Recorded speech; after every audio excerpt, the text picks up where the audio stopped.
says my theory on PG&E and unexplained explosions in Northern California. I've been following this for days, and the pieces seem to fit from many different threads. Here's my pure speculation, but grounded in quite a few facts.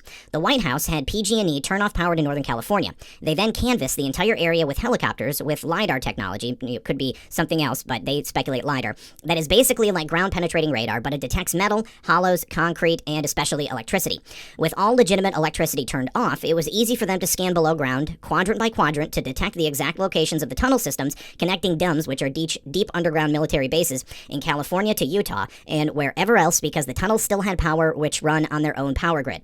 The underground power network was being masked by the above-ground electrical network. After they mapped out the exact locations the next day, there were 5 simultaneous explosions caught on satellite in the mountains and wastelands.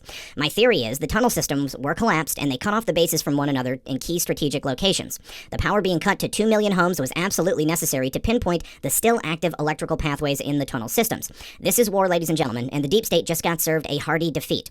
Look at the facts of what has occurred recently. The military has been training for subterranean battle. Troops pulled out of Syria, and the Turks are given the go-ahead to wipe out the last vestiges of the deep state in Syria amongst the Kurds. The Chinese communists are booted out of Long Beach port, and our second largest and most strategic shipping port. Deep state goons are being arrested and outed everywhere, from federal judges to politicians and corporate sociopaths.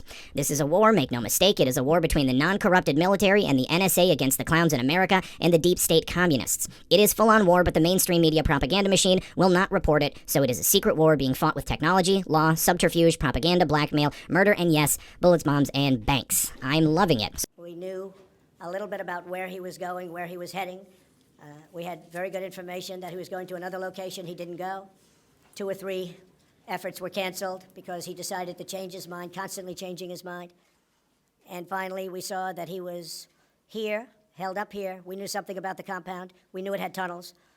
The tunnels were dead end for the most part. That he was here, held up here. We knew something about the compound. We knew it had tunnels.